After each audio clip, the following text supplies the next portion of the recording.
sufrir la enfermedad.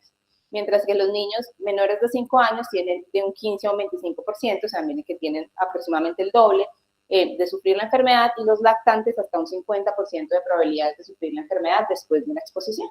Y este es el punto, el último punto, que uno puede tener exposición a la tuberculosis y eso puede requerir un tratamiento y unas medidas, entonces también hay que tenerla en cuenta, o puede tener una enfermedad por tuberculosis. Y como les decía, pues los niños son los que más se mueren. Entonces ya les mencioné que el 80% de las muertes se producen en niños menores de 5 años, y pues en este foro del PRO se pueden dar cuenta que los niños menores de 5 años tienen una probabilidad hasta el 40% de fallecer si tienen una tuberculosis no tratada en el primer año después de la exposición. Los niños de 5 a 14 años hasta un 20% de probabilidades, mientras que en los adultos es más o menos un 10%. Entonces esa es la otra cosa importante por la que tenemos que tratar la tuberculosis. Entonces, ahora sí, ya después entrando en materia, ¿cuándo debemos sospechar que un paciente tiene tuberculosis? Pues lo primero y lo más importante, cuando tiene un antecedente de contacto. Entonces, siempre que hay un contacto cercano con tuberculosis, pues hay que buscar en los niños si tiene algún síntoma. Entonces, no solamente es preguntarle, porque además la tos es un síntoma, digamos, muy común. O sea, estamos acostumbrados a que los niños tengan tos. Entonces, los papás se les puede pasar la tos porque puede ser algo no importante. Entonces, siempre hay que hacerle todos los estudios de búsqueda a los niños, especialmente a los niños menores de 5 años. ¿Qué otra cosa hay que pensar? Pues cuando uno tenga un síntoma compatible con tuberculosis. ¿Cuáles son los síntomas más comunes? Pues tener tos crónica, pues evidentemente. La diferencia con los adultos es que en los adultos se describe como una tos productiva y en los niños no necesariamente, puede ser una tos seca. Tener hipoanorexia que no tenga otra explicación, que tengan pérdida de peso o falta de progreso en la talla, también es un síntoma común. Los niños con cansancio crónico, todos aquí hemos visto que los niños no se cansan, entonces si es un niño que está cansado hay que buscarle qué pasa. Los niños con sudoración nocturna, que tengan adenopatías crónicas, y los niños que tengan neumonías recurrentes, severas o persistentes, y esto es muy importante porque en los adultos tener una neumonía se asocia con tener VIH y siempre les buscan una inmunodeficiencia. En los niños siempre hay que pensar en que una de las posibilidades es que tenga tuberculosis. Y pues hay unos síntomas menos comunes, pero que también hay que tenerlos en cuenta. Entonces, los pacientes que tengan eritema nodoso, hay que, entre las causas, hay que descartarle una tuberculosis. Los pacientes con queratoconjuntivitis, siempre hay que descartarles una tuberculosis. Los niños que tengan dolor óseo, pues hay que descartarles malignidades, pero también tuberculosis, y los que tengan deformidades crónicas. Entonces, cualquiera de todos estos chicos, pues hay que buscar si tiene tuberculosis. Entonces, una vez yo la pienso, ¿qué hago? Pues, como les decía, el antecedente de contacto es lo primero, lo más importante. Lo otro que tengo que mirar es si tiene o no vacunación con BCG. La vacunación con BCG es una vacunación que protege especialmente contra las formas severas de tuberculosis, que es la tuberculosis miliar y la tuberculosis meningitis. Y es una vacunación que es mucho más efectiva los 2 a 3 primeros años después de la vacunación. Después de eso va perdiendo un poco de protección. Entonces, si uno tenga vacuna con BCG, no le impide que uno tenga tuberculosis, pero sí puede hacer que uno no tenga las formas severas, y lo otro es que puede interferir con las pruebas que yo le estoy haciendo en búsqueda de la tuberculosis. Entonces, es la otra cosa que hay que tener en cuenta. La vacunación con BCG, al ser un bacilo muy parecido al bacilo del Mycobacterium tuberculosis, puede hacer que uno tenga la PPD positiva, especialmente un año después de haberse vacunado con la BCG, y también puede hacer que tenga o que el resultado de los IGRA sea mucho mayor. Entonces, siempre hay que tenerlo en cuenta dentro de nuestra evaluación. Y lo otro es evaluar los factores de riesgo, porque los niños que tienen cualquier tipo de inmunosupresión, los niños con desnutrición y los niños que tienen un antecedente previo de tuberculosis, pues tienen un riesgo duplicado de tener tuberculosis. Entonces, siempre hay que buscarlos si están en estos para ser más exhaustivos con nuestra búsqueda.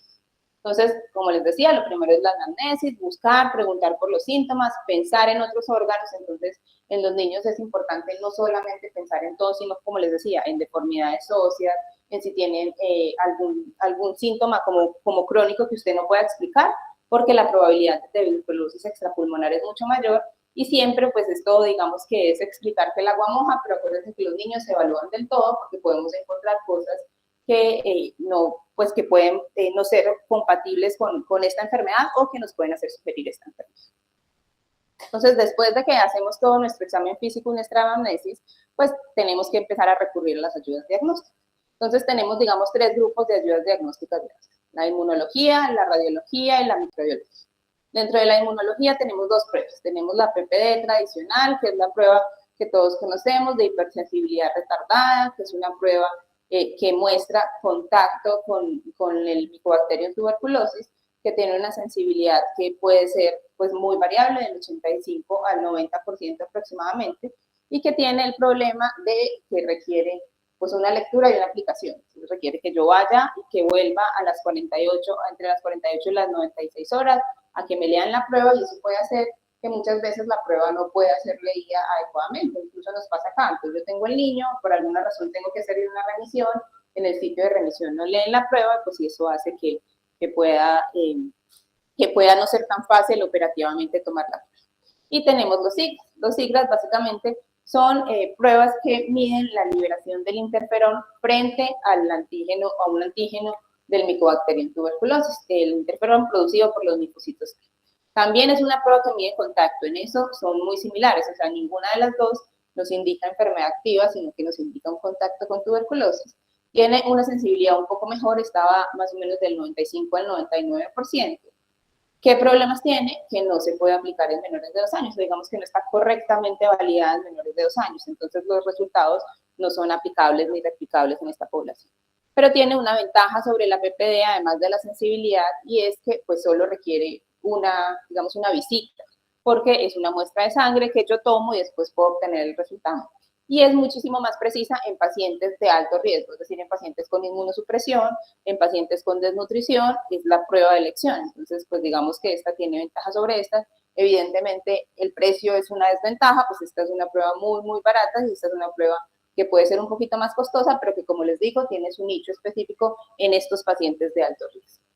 Después de acudir a la inmunología, pues tenemos la radiología. ¿Qué posibilidades tenemos en la radiología? Pues la primera es hacer una radiografía de tórax convencional.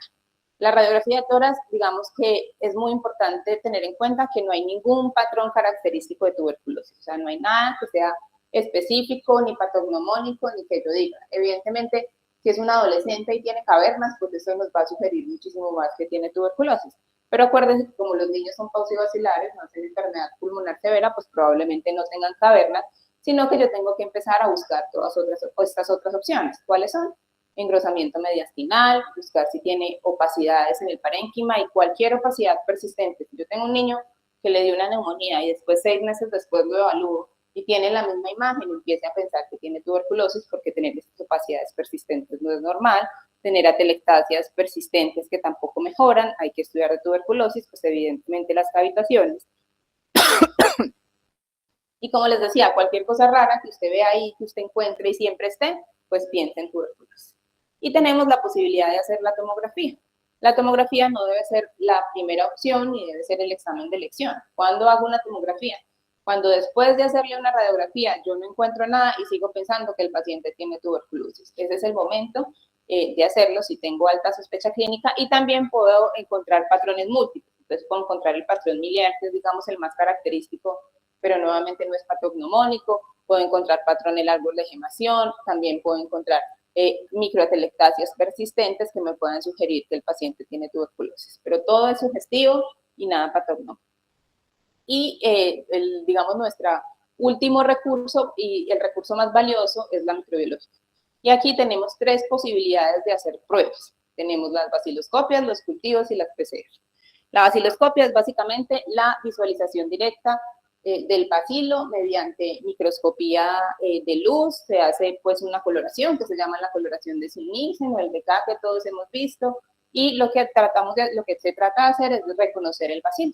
Tiene una, digamos, ventaja que es rápida, pero una gran desventaja, y es que tiene bajo rendimiento en niños. Incluso en adultos es una prueba que tiene bajo rendimiento. Entonces antes, bueno, tiene otra ventaja que es muy barata, es muy fácil de hacer. Y por eso antes se recomendaba de prueba de elección. Entonces cada vez que uno pensaba que un paciente tenía tuberculosis, uno iba y le hacía una baciloscopia. Pero como tiene tan bajo rendimiento en adultos y en niños, ya no se recomienda de prueba de elección, ya se recomienda o como prueba de tamizaje o como prueba de seguimiento. Pero si uno está estudiando un paciente con tuberculosis, pues la baciloscopia no es la prueba. Y de hecho, por eso ustedes han visto que aquí ya no hacen baciloscopias. Ustedes las mandan y el laboratorio no se las recibe o les dice que tiene que ser con la orden del infectólogo, porque al tener tan bajo rendimiento puede hacer pasar o puede producir muchos falsos negativos y hacernos pasar muchos pacientes que sí pueden tener tuberculosis. Entonces nos quedan las otras dos, que son muchísimo mejores pruebas. Tenemos los cultivos tenemos dos formas de hacer cultivo, el cultivo sólido y el cultivo líquido. El cultivo líquido tiene muchas ventajas sobre el cultivo sólido, especialmente la ventaja del tiempo. Entonces es básicamente un cultivo sólido, pues un líquido, en el que yo inoculo parte de la muestra del paciente y que se lee por medio de colorimetría. Entonces yo no necesito ver el crecimiento de la colonia, sino que el mismo equipo, cuando empieza a ver que hay pues como microcolonias por medio de colorimetría y por medio de CO2, él las detecta desde cantidades muy chiquitas. Entonces tiene la ventaja de que es muy sensible porque me detecta cantidades muy chiquitas y que además es más rápido, porque como yo no necesito verla, más o menos en 15 días yo puedo empezar a detectar. Mientras que los cultivos sólidos requieren mucho más tiempo porque ahí sí se necesita ver la colonia, entonces necesito un crecimiento agrupado de bacterias y pueden tardarse más o menos 4 a 6 semanas. Entonces, esto es una ventaja. Aquí en el hospital no tenemos líquido, pero en la ciudad sí. Hay varios lugares donde tenemos cultivo de medio líquido y en la CS sí, por ejemplo en la ESE Oriente y en la ESE Norte hay cultivos líquidos, entonces es una cosa que si tenemos pacientes podemos recurrir. Y tenemos pues la reacción en cadena de la polimerasa, que es la prueba que es más sensible, más específica y más rápida. Es muy importante que no reemplace el cultivo, pero sí es la prueba de elección cuando yo estoy estudiando un paciente con tuberculosis. Entonces siempre hay que pedirla, siempre, o sea, el diagnóstico de tuberculosis se hace por medio de reacción en cadena de la polimerasa y no por medio de vaciloscopia y no por medio del cultivo. El cultivo es una prueba accesoria que hay que hacer, pero esta es la prueba que está en el algoritmo para el diagnóstico, es una prueba que hay que pedirla, pues además hay que pedir no solamente la prueba de identificación, sino que nos identifica resistencia, entonces hay que pedir la prueba de resistencia, hay reacción en cadena polimerasa para identificar resistencias a fármacos de primera línea, a fármacos de segunda línea, aquí en el hospital están disponibles las dos, entonces según los casos podemos pedir las dos. Y siempre hay que pedirla de todas las muestras que tengamos disponibles. Es decir, si yo al paciente le hice un jugo gástrico, pero después le logré hacer un esputo inducido, pero después le logré hacer un lavado broncoalveolar, pues tengo que pedir una PCR del jugo gástrico, del esputo inducido, del lavado broncoalveolar, al igual que un cultivo de todas las muestras, porque eso aumenta la sensibilidad para el diagnóstico. Siguiendo con el tema de microbiología, esas son las pruebas existentes, pero también tenemos que tener en cuenta cuántas muestras vamos a tomar y cómo las vamos a tomar. Entonces, con relación a cómo las vamos a tomar, tenemos 4 posibilidades. El esputo, que es la muestra ideal, pero pues, todos los que hemos estado enfrentados a niños, especialmente a niños menores de 6 años, que es un poco más difícil que sigan instrucciones, pues sabemos que es una muestra de muy difícil recolección. Pero siempre que se pueda, esa es la muestra ideal, es la muestra más, que más sensibilidad y que más probabilidad de encontrar bacilos ampóticos. Luego tenemos la probabilidad de ser esputo inducido. Esto se hace solamente en niños con capacidad de sacar esputo, entonces usualmente niños también mayores de 7 años que puedan seguir las instrucciones, pero que lo produzcan, pues que produzcan poco esputo. Esto se puede hacer por medio de la expectoración o también una posibilidad es por medio de aspirado nasofaríngeo. Esto todavía no lo hacemos en el hospital, pero pues estamos en negociaciones con terapia porque una posibilidad en los niños más chiquitos es hacerles el esputo inducido y aspirárselos y también se ha visto que es muy bien. Es una prueba que tiene mayor sensibilidad que el jugo gástrico, pero menor sensibilidad que el esputo convencional y es porque tiene más saliva y es una muestra mucho más diluida. Pero pues es nuestra segunda opción. La tercera opción es el jugo gástrico, que es definitivamente en los que no logré ninguna de estas dos, en niños que tengan dificultad para expectorar. ¿Qué problemas tiene? Pues que es una muestra que hay que o procesarla inmediatamente o echarle bicarbonato a la muestra para neutralizar acidez y aún así echándole el bicarbonato a la muestra hay que procesarla en las 12 horas siguientes después de haber sido obtenida, porque si no, pues no va a matar los bacilos y no nos va a servir. Y también se ha visto que si yo hago algo así como un esputo inducido, o sea, nebulizo previamente al paciente con solución salina, eso puede hacer que el paciente igual tenga un poco más de secreciones, pues se las trague y el jugo gástrico sea un poco más bajo. Y por último tenemos el lavado broncoalveolar. El lavado broncoalveolar es una muestra que es muy sensible, es una muestra que es muy específica, pero pues es un procedimiento quirúrgico, entonces eso requiere anestesia y otra serie de cosas que pueden ser un poco más difíciles. El otro problema es que la muestra usualmente sale muy viscosa, entonces hay que adicionar mucolítico, entonces esto hace que la muestra sea más diluida, entonces que pueda perder un poco de sensibilidad también. Y nuevamente, pues es menos sensible que el esputo, pero es más sensible que el jugo gástrico. Entonces, según las probabilidades que yo tenga, hay que jugar con estas muestras. Hay un estudio que fue publicado recientemente, hace un par de meses, en el que tomaron muestras de saliva, en el que también se encontró el bacilo, y hay, pues, dentro del estudio niños. Todavía no es una prueba validada, no es una muestra, digamos, que esté aceptada, pero pues digamos que hay esperanzas para obtener las muestras de forma más fácil. Y hay otros estudios en los que hacen algo así similar al jugo gástrico, pero en vez de aspirar, lo que hacen es meter como una especie de hilo y luego se recolecta la muestra de este hilo, que hace que sea un poco más fácil, que no haya que pasar una sonda, que sea, digamos, un poco también más asequible, pero que tampoco tenemos disponible en nuestro país. Y con relación al número de muestras a tomar, pues hay que tener en cuenta que de las muestras pulmonares siempre hay que tomar mínimo 2, o sea, yo tengo que hacer mínimo 2 muestras pulmonares. Ahí tenemos un problema con la regulación, y es que la guía de práctica clínica de tuberculosis, que se hizo hace muchos años y se hizo pensando en los adultos, dice que solo se acepta procesar una muestra de PCR por lugar obtenido. Entonces ahí, pues porque lo ideal es tomar mínimo 2 y tener 2 PCRs, pero por ejemplo aquí en el hospital no nos aceptan tener 2 PCRs de la misma muestra, a menos de que estén muy justificadas por razones de pago, pero pues eso es lo que debería ser. Y lo otro muy importante es tomar muestras de todos los tejidos afectados. Entonces, si usted cree que está en el pulmón, pero que también está en la columna, intente tomar muestras de pulmón y de columna, de pulmón y del líquido cefalorraquídeo, siempre buscarlas. Y como les decía, lo más importante es hacer PCR de todas las muestras. Evidentemente cultivo, pero siempre priorizar la PCR, que es el método de diagnóstico inicial. Entonces, al final, ¿yo cómo hago el diagnóstico con todas estas cosas? Pues yo tengo muchos criterios que tengo que empezar a sumar. Entonces, siempre otra vez repito, una anamnesis adecuada, preguntar por los antecedentes de contacto, buscar los síntomas clínicos, y como les decía, la tos normal, eso es que el niño siempre tose y no se le ha quitado, eso no es normal y hay que mirarlo. Buscar las pruebas inmunológicas, ya sea una PPD o un IGRA, según lo que yo tenga disponible, obviamente eso es lo más importante, pero también según las características del paciente, especialmente los inmunosuprimidos y desnutridos. Mirar qué tengo en la radiología, mirar la microbiología, que aquí, pues como paréntesis, es el único criterio definitivo, o sea, si yo encuentro una PCR positiva, pues tiene tuberculosis y es el único que no hay que sumar. Y pues hay otras posibilidades que yo puedo agregar, de las que no hablamos mucho, que son la patología, el ADA, que me pueden sugerir que el paciente tiene tuberculosis, pero tampoco me lo confirman. Entonces la idea es empezar a sumar criterios. Si tiene, pues, si tiene 3 tiene tuberculosis, si no 2 tiene, entonces no, pero digamos que después de 3 empieza a ser altamente sugestivo de que el paciente pueda tener tuberculosis. Entonces, una vez yo hago el diagnóstico, pues tengo que tratar. ¿Qué posibilidades de tratamiento tengo? Digamos que aquí la primera línea es más fácil, esto está súper estandarizado, es una terapia que consta de 4 fármacos: isoniazida, rifampicina, piracinamida y tambutol.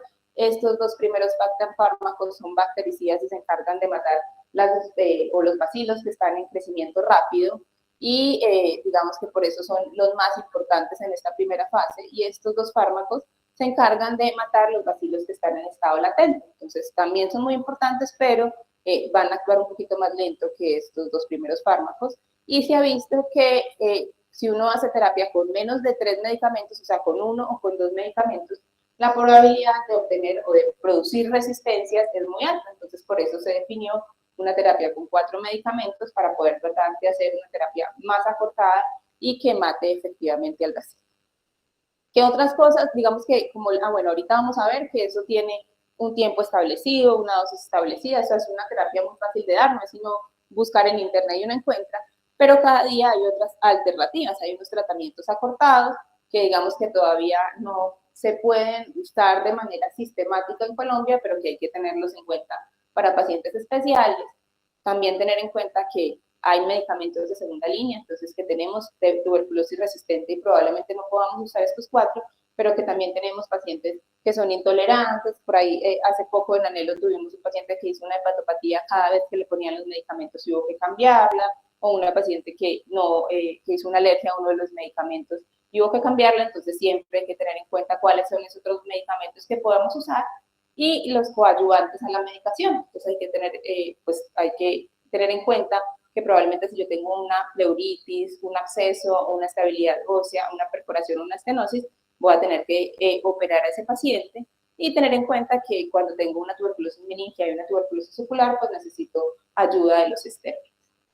Entonces, con relación a los medicamentos de primera línea, pues estas son las dosis que están acá, pero también hay dosificaciones preestablecidas, entonces por eso les digo, pues es fácil. En los niños menores de 25 kilos, sí se sugiere confirmar esa dosificación preestablecida con estas dosis para estar seguros de que estamos dentro de los rangos, porque la dosificación que da el ministerio puede tener dosis que le quedan de isoniazida un poquito más bajitas y de pronto hay que completar. ¿Qué cosas hay que tener en cuenta además pues con estas dosis? Que los niños con obesidad o desnutrición siempre hay que calcularles por kilos, porque eso puede hacer, pues porque su peso puede no ser el adecuado para la dosis preestablecida. Que si el paciente tiene una enfermedad renal crónica, se debe administrar la dosis después de la diálisis. Y si tiene una enfermedad renal crónica, pero no tiene diálisis, hay que ajustar el etambutol, que tiene ajuste según la función renal, que la tuberculosis y el peso están altamente relacionados, entonces se debe pesar al niño en cada consulta y ajustar la dosis si el niño está aumentando de peso, y que si el niño tiene o una lactancia materna exclusiva, o sea, es menor de 6 meses y está en lactancia materna exclusiva, o tiene desnutrición o una inmunodeficiencia, siempre hay que adicionar dioxina para evitar los efectos adversos de la estudiantes. Entonces, como les decía, estas son las dosis, esto es fácil de buscar, están en las guías y pues están preestablecidas por pesos, y están preestablecidas por sábado, por fases, está la fase intensiva y la fase de continuación, que usualmente la fase intensiva consta de 2 meses y la fase de continuación consta de 4 meses, o la fase intensiva de 56 dosis que se deben dar de lunes a sábado en términos generales, a excepción de los pacientes con inmunosupresión que se da continua de lunes a domingo, y la fase de continuación consta de 196 dosis igualito, de lunes a sábado, a excepción de los pacientes con inmunosupresión que se da con. Y digamos que esa es la recomendación digamos, oficial, que los pacientes que tengan una tuberculosis pulmonar deben recibir 2 meses de isoniazida, rifampicina, piracinamida y etambutol, y seguidos de 4 meses de isoniazida y rifampicina. Que lo que se recomienda es dar tabletas en dosis fijas combinadas, porque pues es mucho más fácil, son un poquito menos de tabletas, y lo que les decía, que se debe dar de lunes a sábado, a excepción de los pacientes con inmunosupresión, que lo óptimo es darlo continuamente. Pero como les mencioné, pues también hay otras opciones, entonces hay una opción de tratamiento acortado, que pues tiene un estudio que fue publicado por aquí en el New England en el 2022, ya pues es un estudio viejito y que se ha replicado en muchas partes. ¿Y qué dice el estudio? Que los pacientes que tengan tuberculosis no severa, es decir, que tengan tuberculosis con una adenopatía periférica o con adenopatías intratorácicas sin obstrucción de la vía aérea, o una tuberculosis pleural no complicada, o una enfermedad pulmonar no cavitaria, paucivacilar, que esté solo en un lóbulo pulmonar y que no tenga miliar, se puede usar un tratamiento de 4 meses. Entonces yo puedo usar 2 meses de isoniazida, rifampicina, piracenamida, con o sin etambutol, según como las características de nuestro medio, y 2 meses de isoniazida y rifampicina, y que ese tratamiento fue no inferior a un tratamiento de 6 meses. O sea, que era similar usar 4 o usar 6, pero sí exponiendo al paciente a menos efectos adversos y mejorando la adherencia del paciente. Entonces, eso es una posibilidad, si yo cumplo con las características, como les digo, no está validada en la guía colombiana, pero sí se puede ordenar y sí se puede pensar en algunos pacientes específicos. Y hay otro estudio en el que compararon el tratamiento estándar, que ya les mencioné, versus 4 meses con un régimen de rifapentina. Y esto demostró que en pacientes mayores a 12 años, eso sí es importante, y que tengan más de 40 kilos, y que tengan una tuberculosis pulmonar igual no severa, que sea sensible, o sea, que no sea resistente a los medicamentos, usar un régimen con 4 meses de rifapentina, moxifloxacina, isoniazida y piracinamida, fue no inferior al régimen usual. Entonces, estos daban los 4 meses, o sea, todos 7 días a la semana, todas las dosis, y pues se dieron cuenta que no era inferior. Entonces, también es otra posibilidad que podemos usar en esos pacientes que tienen alguna alergia o que yo por alguna razón no puedo usar uno de los medicamentos. Y pues realmente si uno va a ver las guías de la OMS y las guías de la ETS, pues los recomiendan, o sea, no son las primeras opciones, pero son medicamentos que yo puedo usar o regímenes que yo puedo tener en cuenta. Entonces, si definitivamente yo ya usé cualquiera de esos 3 y el paciente sigue con síntomas o digamos que los pacientes es importante que se evalúen a los 15 días después de haber iniciado el medicamento, en el momento que van a pasar del régimen intensivo al régimen de continuación, es decir, a los 2 meses del medicamento. Si yo veo que esos pacientes siguen en iguales condiciones, que persiste la sintomatología, que no han aumentado el peso o que persisten con las pruebas positivas, en el caso de que yo les haya podido hacer pruebas de esputo inducido, pues tengo que empezar a explorar otras opciones. ¿Cuáles son mis otras opciones? Pues lo primero es que tengo una tuberculosis resistente. Entonces siempre tengo que volver a evaluar. Igual desde el inicio se debe evaluar una tuberculosis resistente. Como les decía, las pruebas de PCR tienen que evaluar resistencias a primera línea, algunos solo a isoniazida o a rifampicina, algunos a los dos, y también se pueden evaluar pruebas de segunda línea. Entonces siempre es muy importante confirmar. Y si no, pues por medio de los cultivos. También podemos hacer pruebas fenotípicas de resistencia por medio de los cultivos. Y así definir si tiene una tuberculosis que está resistente, que está confirmada, que es probable o que es posible según las características que tenga el paciente. También tenemos que evaluar si no está funcionando porque nos faltan otras opciones de tratamiento. Entonces, como les decía, si tengo que hacer una cirugía, si tengo que usar esteroides o si tengo que optimizar otras cosas de las que vamos a hablar más adelante, o si no está funcionando porque el paciente no se los está tomando porque tiene cualquiera de los efectos adversos, pues también hay que mirar si lo tenemos que cambiar. Entonces, con relación a la tuberculosis resistente, digamos que la tuberculosis resistente se clasifica grandemente en 3 grupos. La tuberculosis resistente a rifampicina, la tuberculosis resistente a levofloxacina o moxifloxacina y la tuberculosis MDR multiresistente. Y cada una pues tiene unas opciones de tratamiento diferentes. Antes, o digamos, teníamos unos medicamentos que usábamos, que incluían los medicamentos inyectables, que hacían que el paciente tuviera o que ponerse un PIC o que recibir una inyección diariamente, y eso disminuía la adherencia. Entonces, basado en los estudios, lo que hizo la OMS fue reagrupar estos medicamentos según la efectividad del tratamiento para la tuberculosis asociado a su probabilidad de mejorar la patología. Los reagrupó en estos 3 grupos. El grupo A, que son los medicamentos que yo debo usar como de forma prioritaria. El grupo B, que son los medicamentos que yo adiciono para completar. Y el grupo C, pues como si no hay más, pues use este. Siempre teniendo en cuenta que yo debo usar los medicamentos de primera línea y que esos son los más importantes. O sea, según mi patrón de resistencia, yo debería empezar a completar. Entonces, en el grupo A tenemos básicamente las quinolonas, la levofloxacina, la vidaquilina y el linezolid. En el grupo B, la clofazimina y la cicloserina. Y en el grupo C, todos los otros que tienen estudios, que se ha visto que pueden matar la bifidobacteria, que tienen estudios in vitro, pero que no son tan efectivos in vivo.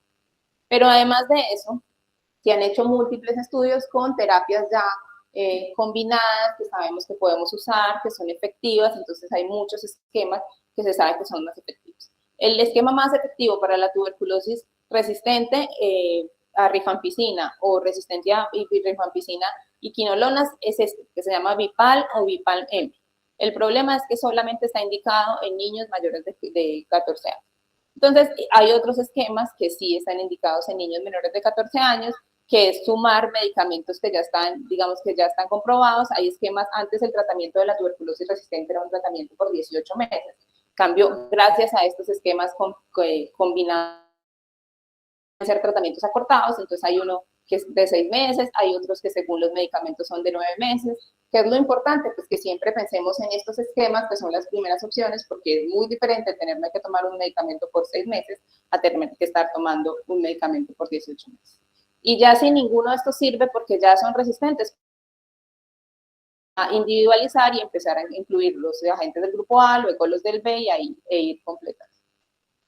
¿Qué otras cosas les decía que era muy importante? Considerar los demás aspectos del paciente que no tienen nada que ver con la medicación, pero que pueden estar haciendo que el paciente no se mejore. Entonces hay que tener en cuenta la nutrición y el soporte dietético. Entonces todos los pacientes con tuberculosis tienen que tener un adecuado aporte calórico, tienen que consumir proteínas, tienen que estar tomando micronutrientes. Entonces hay que fijarse que si no lo reciben de la dieta deberían tener micronutrientes añadidos y tienen que tener una hidratación adecuada, porque se ha visto que la desnutrición es el factor modificable que cambia el desenlace, el factor modificable más importante que cambia los desenlaces en tuberculosis, entonces siempre hay que tenerlas en cuenta desde el diagnóstico.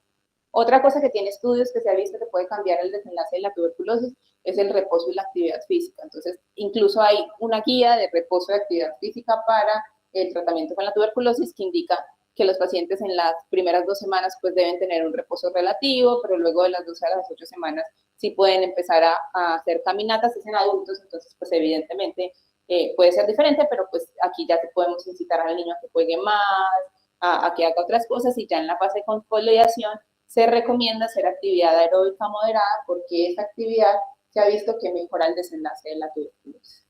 Y por último, el apoyo psicosocial.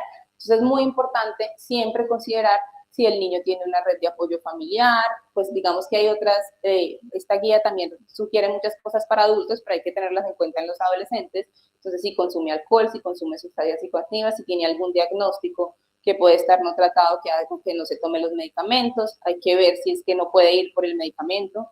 Entonces, por ahí hay un paciente que tiene una tuberculosis resistente y que el paciente no podía salir de su casa porque había una frontera invisible, entonces claro, iba unas semanas sí y otras no por el tratamiento, y por eso fue que hizo resistencia. Entonces hay que tenerlos en cuenta, y como les decía, pues hay que mirar los efectos adversos. Entonces siempre hay que acompañarlos de psicología, siempre hay que pues observar directamente el tratamiento, entonces ya sea porque o el paciente va todos los días a tomárselo, o porque nos manda un video, o porque le hacemos una videollamada, pero hay que garantizar que el paciente se tome el tratamiento. Y pues especialmente en el caso de los niños, siempre hay que involucrar a la familia, porque probablemente no sea una enfermedad solo de él, sino una enfermedad familiar.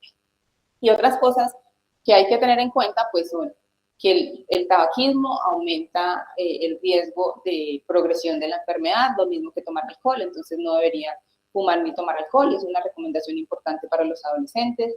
También exponerse al sol favorece la síntesis de la vitamina D, y esto se ha visto que aumenta la respuesta inmune contra la tuberculosis, entonces es una recomendación que hay que dar. Como les decía, el reposo relativo y el descanso. Lo otro es que se deberían evitar los lugares con contaminación ambiental, porque también hay una relación entre la contaminación ambiental y la progresión de TB, y pues debemos siempre informar a los pacientes y a la familia para que conozcan todo esto. Y por último, monitorizar los efectos adversos. Entonces, a pesar de que son efectos adversos raros, pues hay que tenerlos en cuenta. Algunos pacientes pueden tener reacciones graves, usualmente los leves son los que más se presentan, y usualmente se mejoran cambiando el horario en el que se toman los medicamentos, aumentando el consumo de proteínas y el consumo de líquidos, o tomándose los medicamentos con alimentos. Entonces, pues estos pueden mejorar así, pero las graves sí pueden requerir ajustes. Entonces, en términos generales, pues aquí están los medicamentos y cuáles son las reacciones más comunes. Digamos, las que siempre hay que tener en cuenta es la alergia. Cualquiera de los medicamentos pues nos puede dar alergia. La hepatotoxicidad, especialmente de los medicamentos de primera línea, isoniazida, piracinamida, rifampicina o rifampicina. Entonces siempre hay que tenerlos en cuenta. Incluso es el efecto adverso que es más común en niños que en adultos, entonces por eso siempre hay que monitorizarlo. Las alteraciones en el sistema nervioso central que da la isoniazida, especialmente la neuropatía periférica, especialmente en pacientes con desnutrición o con lactancia materna exclusiva, y por eso es que se da piridoxina en estas poblaciones. Y la trombocitopenia que puede dar la rifampicina y la rifampicina. Y lo pongo aquí porque, a pesar de que no es grave, pues no pasa nada, sí puede ajustar un poco a la familia, y es que la rifampicina y la rifampicina dan como una coloración como amarillosa, como naranjada, de todos los líquidos corporales, porque se incluye la orina, la saliva, el llanto, pero pues eso es una cosa transitoria que no tiene ningún problema y que se mejora al suspender el medicamento. Y los medicamentos de segunda línea pues también pueden tener efectos adversos, entonces siempre, si tenemos el paciente con una TB resistente o con segunda línea, pues también hay que tenerlo así. Y esto yo se los traje para que vean que es verdad. O sea, aquí en el Valle del Cauca tenemos de todo. Todos los medicamentos que yo les acabo de mencionar que existen ahí, miren que están, este es el inventario de ayer, y están en el inventario de ayer, tenemos de todo. Y una cosa muy importante es que tenemos medicamentos dispersables. Entonces tenemos isoniazida dispersable, tenemos por aquí rifampicina, piracinamida dispersable, tenemos etambutol dispersable que ya no sé dónde está, pero por ahí está. Entonces, pues es una realidad, los pueden pedir, los pueden obtener. Entonces, no tener medicamentos no es una barrera para no dar tratamiento de tuberculosis. Y ya para ir terminando, yo les quería mencionar la importancia de evaluar la exposición a la tuberculosis. Entonces, no siempre hay que pensar la tuberculosis desde la enfermedad, sino también desde la exposición. El año pasado publicamos en conjunto con otros grupos unas guías de diagnóstico y manejo de exposición a los niños con tuberculosis. Esas guías pues son súper fáciles de leer porque todas están hechas como en un algoritmo. Entonces, siempre que tengan un niño expuesto, pues hay que evaluarlo y hay que pensar si necesita que yo le haga un rayos X de tórax, que yo le haga una prueba inmunológica. Aquí pusimos IGRA como primera opción, porque como les decía, es más sensible, pero si yo no tengo IGRA y le tengo que hacer PPD, pues también lo puedo hacer, y definir qué pacientes necesitan tratamiento. Y acordarnos también que el tratamiento de la tuberculosis latente o de la exposición a la tuberculosis o de la infección latente por tuberculosis, que todas son lo mismo, antes era un tratamiento que solo tenía una opción, que era dar isoniazida por 6 o 9 meses, pero que ya tenemos muchas opciones, dar terapia combinada con isoniazida y rifampicina, dar rifampicina, dar isoniazida, dar rifapentina según las características del paciente, y que algunos pueden ser más corticos. Miren, la terapia combinada con isoniazida y rifampicina son solo 3 meses, la rifampicina son solo 4 meses, entonces hay que empezar a confirmar. Y ya ahora sí, para que vayamos terminando, pues como para que se lleven a la casa, lo más importante es que después de que uno haga un diagnóstico con tuberculosis, pues tiene que dar un tratamiento apropiado. Entonces, el tratamiento de la TB sensible, pues hay un esquema estándar que son 2 meses de terapia intensiva versus 4 meses de terapia de continuación, pero que en los niños en los que tengan una tuberculosis no grave, con todas esas características, que el médico sepa, que el personal de salud esté apropiado y le pueda hacer un seguimiento adecuado, pues considerar esquemas cortos. Que si yo ya tengo una TB persistente, lo mismo, considerar siempre esquemas cortos, entonces siempre empezar, si yo puedo usar el de 6 meses, usar el de 6 meses, si no, pues pasar al de 9 meses. Si es un niño de 14 años o mayor de 14 años, considerar, como les dije, los esquemas más efectivos, y ya solamente considerar esquemas más largos si yo tengo que sumar criterios. Lo otro súper importante, siempre en los niños usar los medicamentos en dosis pediátricas y los medicamentos dispersables, que ya les conté que están disponibles, y pues siempre incluir un manejo integral. Entonces siempre los medicamentos, pero además todos los suplementos, los esteroides, la piridoxina cuando es necesaria, siempre la evaluación y el apoyo nutricional es súper importante, y siempre hacer motivación de adherencia, especialmente en los adolescentes, que se han visto los que son los que más la pierden. Y en el caso de infección latente por tuberculosis, pues siempre considerar que tenemos muchas opciones de manejo que pueden ser mucho más cortas y mucho más fácil de adherirse a los niños. ¿Ya? Eso era lo que yo tenía por contarles. Muchas gracias.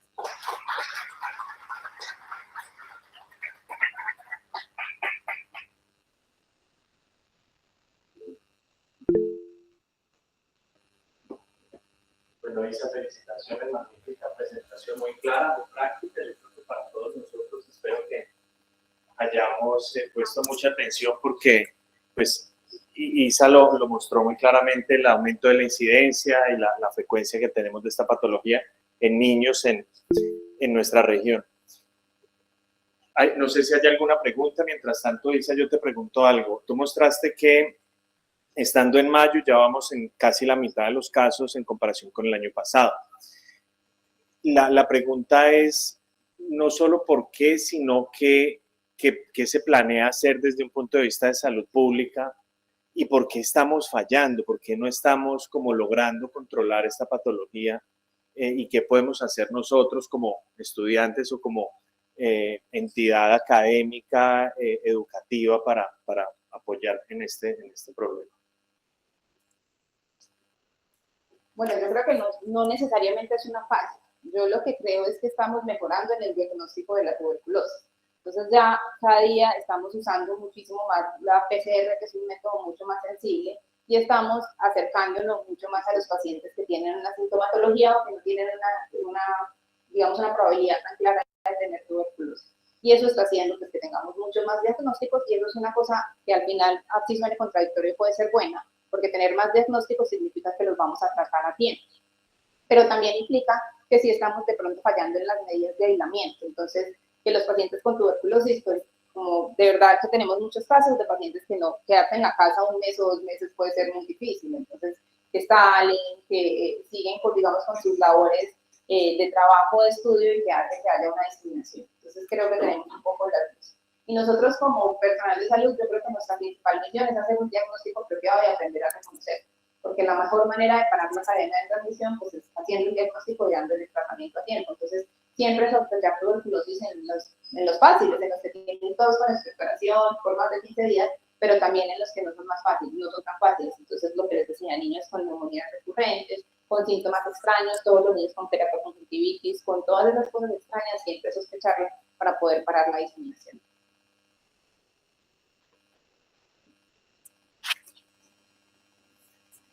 Buenos días. Gracias, Isabel. Muy buena su conferencia. Bueno, yo tengo un comentario acerca de la vitamina D. La exposición solar, si vamos, los dermatólogos dicen no, hay que ponerse protector solar. Y si me pongo protector solar, no me entra la vitamina D. Y sorpresivamente estamos midiendo la vitamina D en todos los niños menores de 18 años, estamos encontrando deficiencia de vitamina D, a pesar de vivir en esta zona tropical. Entonces, midámosle la vitamina D, si está bajita, demos vitamina D oral, porque realmente la exposición solar no la estamos haciendo y tiene que ser entre las 10 de la mañana y las 4 de la tarde para que entre la vitamina D y sin protector solar, y eso suena a una herejía para los dermatólogos. Un comentario acerca de del contagio, ¿no? A mí siempre me ha preocupado el transporte masivo. ¿No será que es mejor andar con tapabocas en el transporte masivo?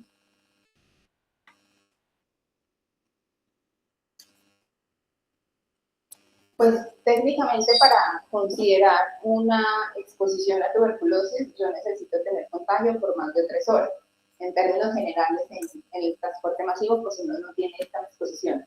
Pero yo sí creo que si uno tiene cualquier tipo de inmunodeficiencia, incluyendo estar embarazada, uno debería tener tapabocas en el transporte masivo, porque pues es un lugar en el que uno está muy cerquita y pues uno sí fácilmente pasa 40 minutos, 1 hora en un bus con personas desconocidas. Así como de anécdota, cuando yo estaba en la universidad, en pregrado, yo me monté en un busecito para irme a rotar con un señor que tenía mucha tos al lado y cuando llegué era mi primer paciente con una tuberculosis resistente. Entonces puede pasar. Y para otras infecciones respiratorias también puede tener sentido hacerlo. Isa, dos preguntas. Ya te lo paso. Pero entonces, volviendo a al primer punto, si hay más detección, la mortalidad baja. Eso Sí.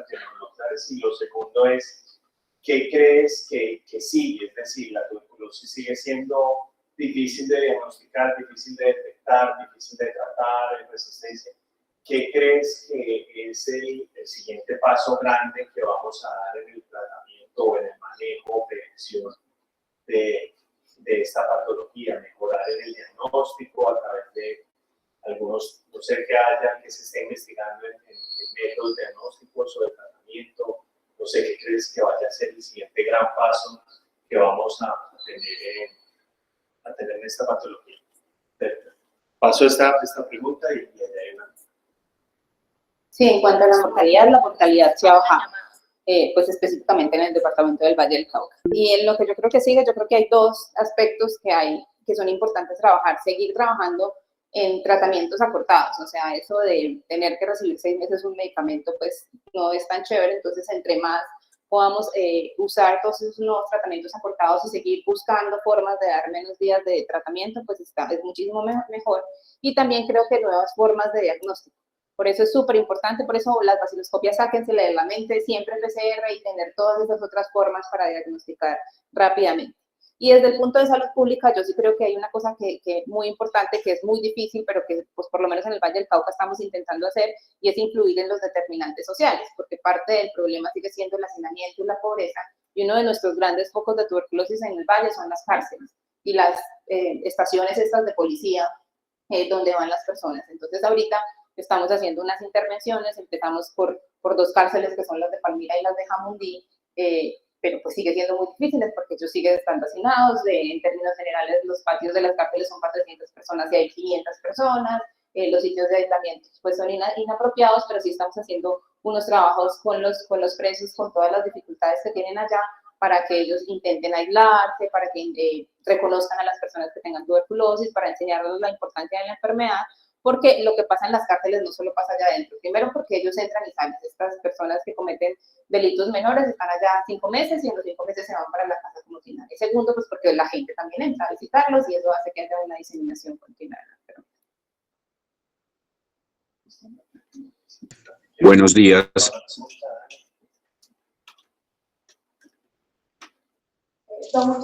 Buenos días, ¿me escuchan? Quería hacerle una pregunta acerca de las manifestaciones extrapulmonares a propósito de 2 casos que que tuvimos acá en el hospital. 2 niños que llegaron con datos clínicos iniciales de una encefalitis, en quienes hicieron estudios de líquido cefalorraquídeo que eran totalmente normales, y que más adelante en la evolución del paciente detectamos que eran tuberculosis meningitis, y que inicialmente no se detectaron factores de riesgo importantes para pensar en tuberculosis. Pues se cree que a largo plazo el GeneXpert se debería implementar como una prueba en líquidos cefalorraquídeo inicial, teniendo en cuenta todo el aumento de los casos y la detección que tenemos cada vez más frecuente de tuberculosis en nuestro medio. Se debería utilizar como estudio inicial también dentro del panel meningio que realizamos acá.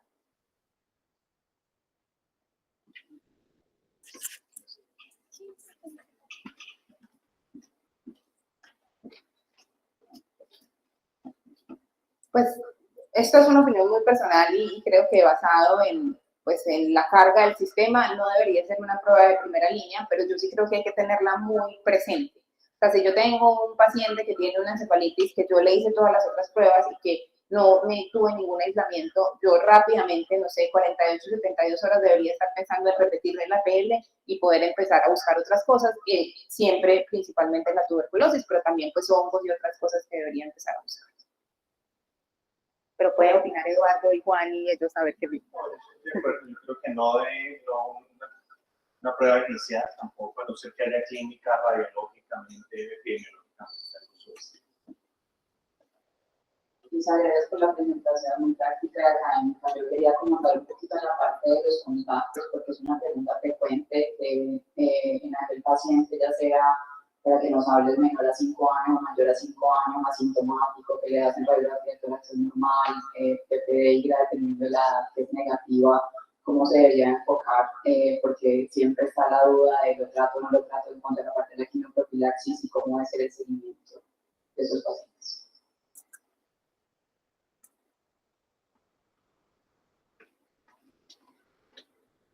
Bueno, si es un niño con un contacto estrecho, es decir, que cumple con haber tenido un contacto por más de 3 horas con una persona con tuberculosis, especialmente si es un contacto familiar o un contacto pues, institucional, del colegio, la escuela, la guardería, demás, tiene menos de 5 años o algún factor de riesgo, es decir, una inmunodeficiencia de cualquier tipo o una desnutrición, esos niños deberían ser tratados inicialmente después de la exposición. Entonces, lo que yo puedo hacer es elegir uno de esos tratamientos cortos, que son de aproximadamente 3 meses, darle, iniciarle el tratamiento y a los 3 meses volver a evaluar al paciente. Entonces, volverle a repetir la PPD, la radiografía de tórax y en ese momento decir si definitivamente no tiene una enfermedad por tuberculosis, pues ya no le voy a dar nada más, o pues en ese momento que ya inmunológicamente haya tenido más reto contra la micobacteria, pues definir si tiene una enfermedad y necesito darle tratamiento de eso. Si no puedo elegir un tratamiento corto, sino que lo que tengo a disposición es isoniazida, es lo mismo. Yo le doy la isoniazida para infección latente por tuberculosis, a los 3 meses lo evalúo. Si no tengo nada, lo suspendo y pues si ya encuentro alguna otra cosa. O le sigo el tratamiento si es una exposición o le empiezo tratamiento para enfermedad.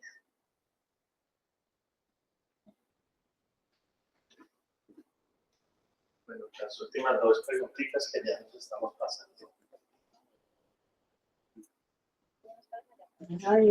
Buenos días, yo tengo una pregunta. Doctora, muchísimas gracias por la charla. Quería preguntarle, mi pregunta va bastante relacionada con lo que la pregunta anterior es, teniendo en cuenta pues todo esto del contacto, póngase usted el niño que vacunado apenas nació, etcétera, ya tiene 1 año, año y 6 meses, no podemos hacer el IGRA. ¿Cómo interpretamos, pues teniendo en cuenta este riesgo de falsos positivos de PPD, teniendo en cuenta que póngase usted que es el típico niño que nos llega, que la mamá dio positivo para tuberculosis, está en tratamiento, que estaba lactando, demás, etcétera, pero pues no llegamos a los 3 criterios? Bueno, hagamos las 2 preguntas y luego las contestan las 2. Listo, la otra pregunta va encaminada a la OMS recomienda la matriz de materia fecal. La primera es, más que todo enfocada en estos pacientes que tenemos en la ciudad, pues es mucho más fácil hacer el seguimiento, ¿no? Como acabamos de decir. Pero en estos niños que pertenecen a comunidades tan vulnerables como son los indígenas, en donde ellos ya tienen una base, un sustento de quién es el cuidado médico como tal, sino un chamán. Lo hago específicamente para la pregunta del paciente que tenemos allá en Anhelo.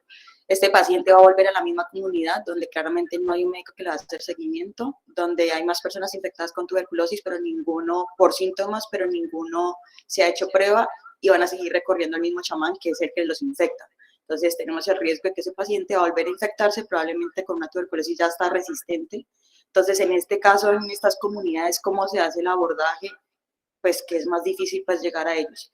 Y la segunda es, por ejemplo, en los pacientes diabéticos que se van a someter a corticosteroides y con cualquier tipo de cáncer, pues sabemos que les tomamos PPD y todo el asunto. Pero siendo nosotros Colombia pues un país tan prevalente en drepanocitosis que por sí también no son tan normales estos pacientes.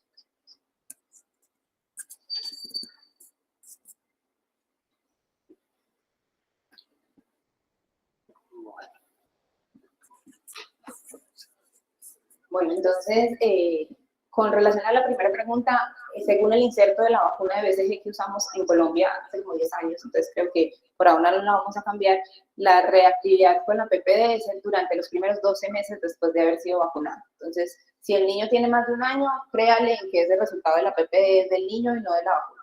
Si tiene menos de un año, pues hay que empezar a jugar y a sumar con las otras cosas. O sea, si es un niño menor de un año con un antecedente, con un contacto intradomiciliario que tiene algún síntoma, lo más probable es que ese niño tenga tuberculosis y pues requiera tratamiento. Entonces hay que empezar a jugar como con las otras cosas. Y Isa está haciendo preguntas muy difíciles, porque lo primero que le dije ahorita a Eduardo es que hay una cosa en salud pública que es muy difícil de manejar porque tiene, digamos, muchas aristas que son los determinantes sociales en la salud. Y pues eso está relacionado específicamente con las comunidades vulnerables y las comunidades indígenas, con todas sus determinantes sociales y con su cosmovisión. Entonces ir a decirle a la señora que el chamán que lo sopló, de lo cual nos reímos el día de la ronda, pero ir a decirle que eso es mentiras y que el señor, eso probablemente es trastornarle la vida a la señora y que pues la señora no nos vaya a hacer caso porque ella cree más en él que en nosotros. Pero digamos que si es de Valle del Cauca, nosotros tenemos algunas ventajas y es que tenemos una relación bastante adecuada con digamos, hay 4, que no sé cómo se llaman, pero 4 autoridades grandes indígenas en el departamento. Y ahí nos las llevamos bien. Entonces, lo que sí podemos hacer es un trabajo con ellos. Entonces, si es de Valle del Cauca, la idea es que, pues, como ya está reportado, entonces antes de irse la trabajadora social llame a la Secretaría de Salud y podemos llamar al mayor de la comunidad, al gobernador. Entonces, el gobernador, eso sí pasa en las comunidades indígenas y es que lo que el gobernador diga se hace. Así sea la cosa más descabellada. Si el gobernador dice que todos se cuelgan, todos se cuelgan. Entonces, si uno puede negociar con el gobernador de que pues el niño, por favor, no tenga más exposición, de que, por favor, lo pueden seguir llevando a sus prácticas, pero que le pongan tapabocas al señor y de que los lleven a controles, puede negociar de que las otras personas puedan tener acceso a evaluaciones y los bajen al médico y o sea, digamos, en maternidad tenemos un convenio así como de que si hay una embarazada, llévela, y ellos la llevan, o sea, nos hacen mala cara, pero reciben y hacen todo. Entonces eso se puede hacer, pues eso se trata de llegar a un punto intermedio entre lo que ellos piensan y lo que nosotros pensamos. Y con respecto a la tercera pregunta, dentro de la guía de evaluación de los pacientes con drepanocitosis está que hay que hacerles PPD anual, porque tienen, uno, más riesgo de tener tuberculosis por la inmunodeficiencia relativa, y dos, porque la tuberculosis es un factor disparador de crisis. Entonces hay que hacerles PPD anual y si se positiviza hay que hacerles estudios de tuberculosis. Bueno, y ahí...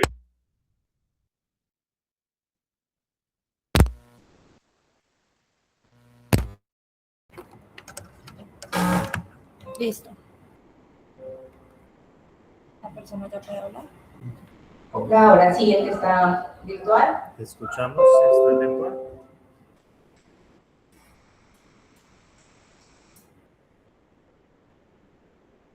Hola, buenos días, ¿cómo están? ¿Me escuchan? Listo. Mi pregunta va encaminada teniendo en cuenta la toma de muestras respiratorias en niños, que es tan compleja e invasiva. ¿Qué experiencia tienen ustedes con diagnóstico de TB pulmonar infantil en muestras de materia fecal? Pues hay unos estudios que son muy viejitos y son hechos con vaciloscopia, en el que pueden recolectar la vaciloscopia, digamos que más o menos con el mismo principio del jugo gástrico, y es que pues, los niños degluten la micobacteria y puede ser recuperada en materia fecal. El problema es que esos estudios son, como les decía, con vaciloscopias, entonces son más anecdóticos que reales. Y el otro problema es que la micobacteria es desgradada por el jugo gástrico, entonces en todo ese paso que tiene por el intestino, pues las probabilidades de recolectarla son inferiores. Se puede tener en cuenta si yo definitivamente no encuentro ninguna otra forma de recolección de la micobacteria, pero pues no es el método ideal para hacerlo. Bueno, yo creo que ahora sí. Sí, bueno, muchas gracias Isa, felicitaciones, gracias a todos, magnífica presentación.